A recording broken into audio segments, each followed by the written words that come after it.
Now we want to look at the objections to the cosmological argument. The first objection is this: which God is it? Which God is it? To put that more formally, this argument doesn't prove that the cause of the universe is the God of Christianity. Michael Martin, he calls himself an atheologian, says in his book, Contra Christianity, that maybe trillions of gods created the universe. And Sam Harris, the new atheist, says that maybe it was an evil God. So how do we know this is the God of the Bible? Well, Sam Harris thinks that the God of the Bible is an evil God, so that still would fit, but that's beside the point. I would argue this. This argument is making a very conservative claim. It's not trying to demonstrate the entirety of New Testament, or rather biblical theology, about God, theology proper. It's not trying to argue that God is all-loving. It's not arguing that God is all-knowing. It doesn't prove that. It's not saying that God is triune, tripersonal, that Jesus was sent to earth, that the atonement is true, that Jesus rose from the dead on the third day. This argument is making the very conservative claim that there is just a generic God, that there is evidence for a generic, infinite personal God. So it doesn't demonstrate, or it doesn't establish every attribute of the God of Christianity. What it does is it establishes the certain essential attributes. Let's think about it like this. You park your brand new Volkswagen Golf, whatever it is, outside on the street, and you go to sleep and you wake up the next morning and you come down and you see your car has been vandalized. So as you look at your car, you see 4 flat tires, 4 shattered windows. You look closer, you see there's 5 bullet holes. Ouch. And somebody spray painted loser on the side of it. Now, what can we know about the cause, and I'm using my words very carefully here, what can we know about the cause of how this came to be, this effect? And what can we not know about the cause of this effect on your car?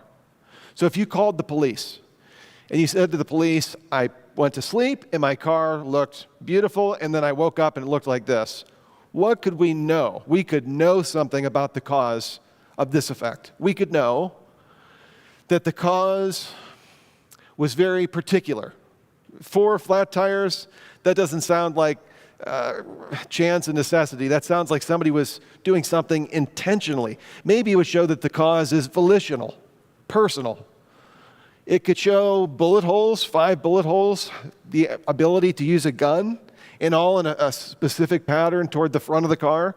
That would show that there's an opposable thumb, that there's a trigger finger, the ability to shoot and know how to operate a gun. To be able to write the word loser, L-O-S-E-R, and they didn't spell it looser, they spelled it loser, and they spray painted it on the side of a car that was being vandalized, I think that would mean we know something about the character of the cause, namely that the cause was malevolent, wicked, evil. The shattered windows, oh, and by the way, you look inside and all the change in the ashtray is taken and your stereo is taken.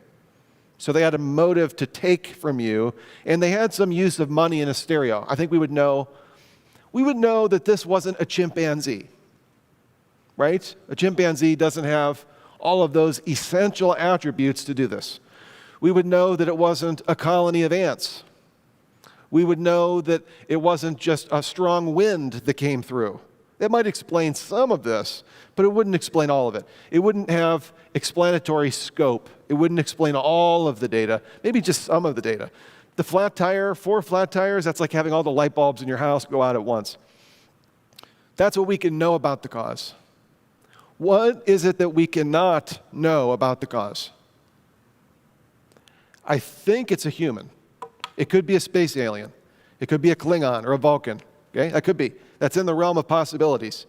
Kind of an ad hoc theory, though, if you ask me. I think it's a human. I'm going to bet on human. That's the best one I'm going to bet on. And with regard to a human, I don't know the skin color of that human. I don't know their ethnicity. I don't know their gender. I don't know their favorite color. I don't know who they voted for in 2020. I don't know their favorite basketball team. I don't know a lot of things about this cause, but there's some things that I do know. I know that it's a volitional agent, probably a human, and there's certain attributes and properties about this particular cause. Now, is this ringing a bell with regard to the cause of the origin of the universe? From this argument, we can infer that the cause needs to be at least these things. Number 1, single. Number 2, spaceless. Number 3, timeless. Number 4, immaterial. Number 5, immensely powerful, or maybe even all-powerful, to bring the universe into being from nothing. And number 6, personal. How do we know it's a single cause? There is a philosophical principle called Occam's razor. Occam's razor. And the principle, contrary to CSI and most things on television, is not that the simplest explanation is correct. That's wrong. That is not Occam's razor. Please stop saying that. Occam's razor is this. William of Ockham said, we shouldn't multiply causes beyond necessity. We shouldn't multiply causes beyond necessity. Occam's razor is we should cut away at causes that we don't need to explain what happened. So, Michael Martin saying trillions of gods could have done it. The operative word is could. Could have done it, yes. But we shouldn't multiply causes beyond necessity. If one God can do it, we don't say that there were 2 or 3 or trillions. We would just say that there's one. The same thing is true here with the vandalized car.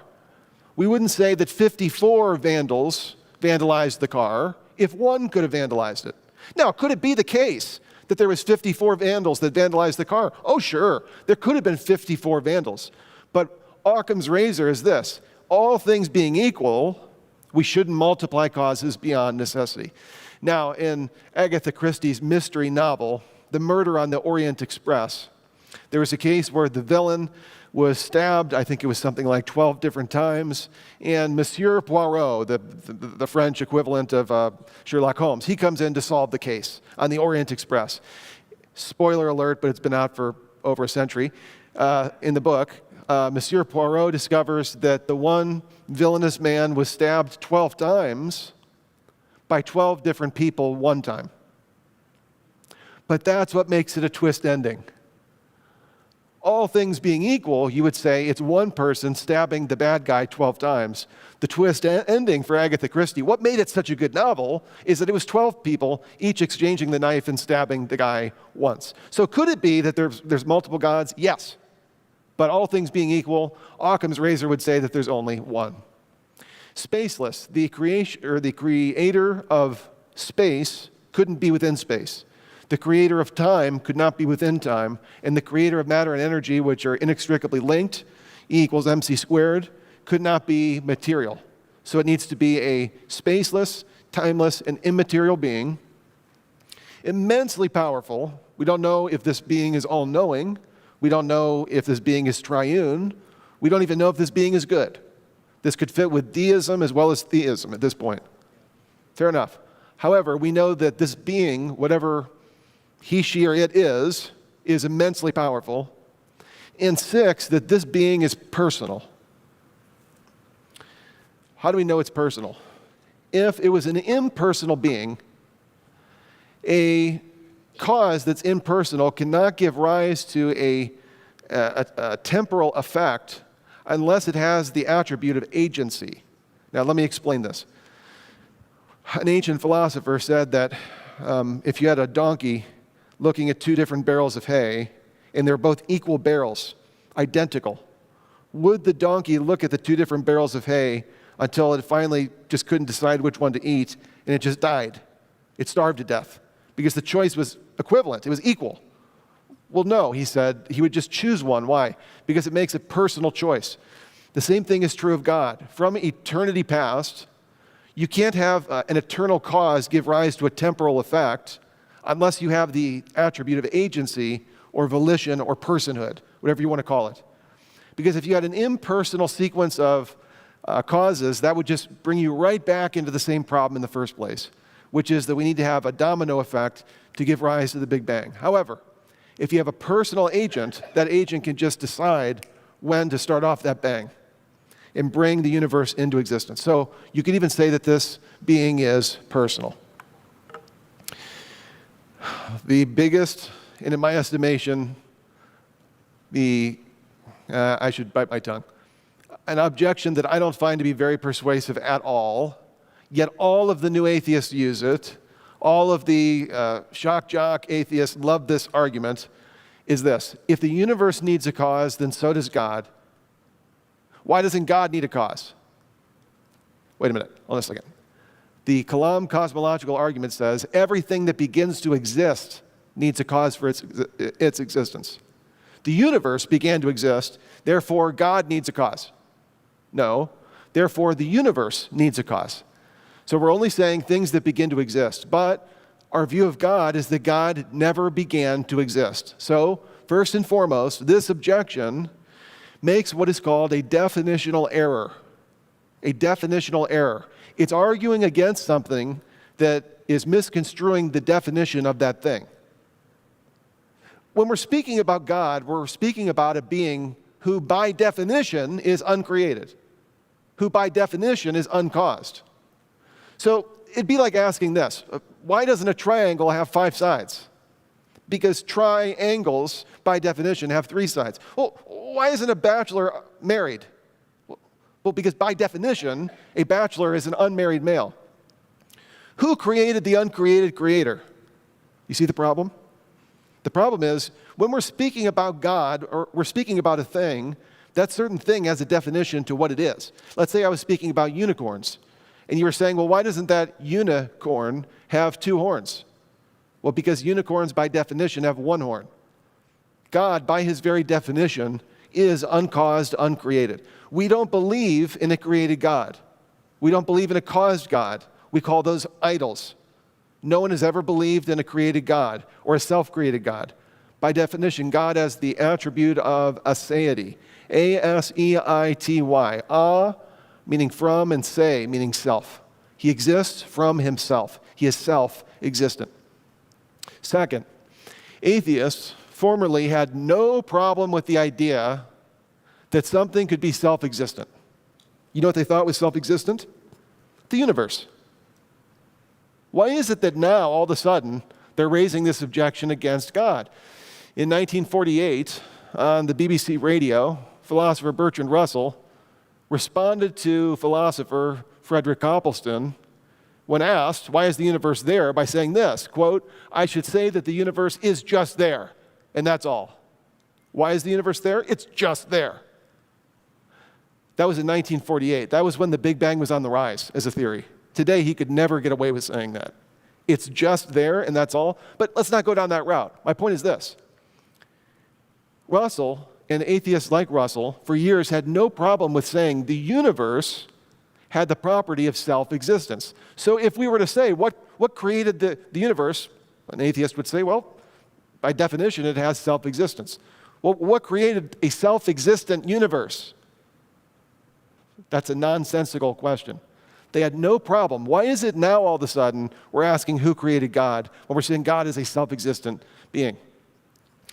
Now, let me push this a step further.